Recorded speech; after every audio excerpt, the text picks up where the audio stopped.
చంద్రబాబు బాకీలు పెట్టిపోతే మేము తీర్చాం అని ఇంతకుముందు చాలాసార్లు వైసీపీ వాళ్ళు అన్నప్పుడు నేను చెప్పేవాడిని. అదే సందర్భంలో అంతకుముందు రాజశేఖర రెడ్డి పెట్టిన బాకీల్ని తర్వాత వచ్చిన వాళ్ళు తీర్చారు, రోసియాను కిరణ్ కుమార్ రెడ్డి. వాళ్ళ ముగ్గురు పెట్టిన బాకీల్ని చంద్రబాబు తీరుస్తారు. ఇదో సహజ సిద్ధ పరిణామం. దీంట్లో బాకీలు పెట్టడం అంటే మొత్తం క్లియర్ చేసేసి పోడు ఎవరో కూడా. ప్రభుత్వం అనేది నిరంతర ప్రక్రియ అని ప్రస్తావించారు.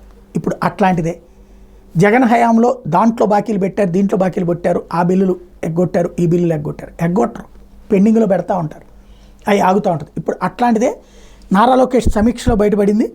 ఏదైతే స్కూళ్ళకి ఇచ్చేటటువంటి గుడ్లు చిక్కీలు అంటే పప్పు చెక్కలు ఏవైతే ఉంటాయో దానికి సంబంధించిన కాంట్రాక్టులు, కోడిగుడ్లు సరఫరా చేసే కాంట్రాక్ట్ 112 కోట్లు, ఈ పప్పు చెక్కలు సప్లై చేసేటువంటి వాళ్ళకి 66 కోట్ల రూపాయల బకాయిలు ఉన్నట్లు తేలింది.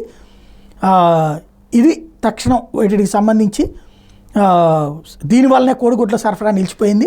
కానీ వైసీపీ వాళ్ళు కోడిగుడ్డు తీసేశారని ప్రచారం చేస్తున్న నేపథ్యంలో ఎందుకు ఎట్లా జరిగిందంటే బిల్లులు ఇవ్వకపోవడం వల్ల అన్నటువంటి విషయం బయటపడింది. దీని మీద లోకేష్ చురకలు వేశారు. మేనమావలో చూసుకోవడం అంటే విద్యార్థులు చిన్నారులని అవస్థల పాలు చేయడం అంటూ నిలదీశారు. అదే సందర్భంలో చిన్నారికి ఎట్లాంటి ఇబ్బంది లేకుండా గుడ్లు చిక్కీలను వెంటనే పంపిణీ చేయమని చెప్పి ఆదేశించారు.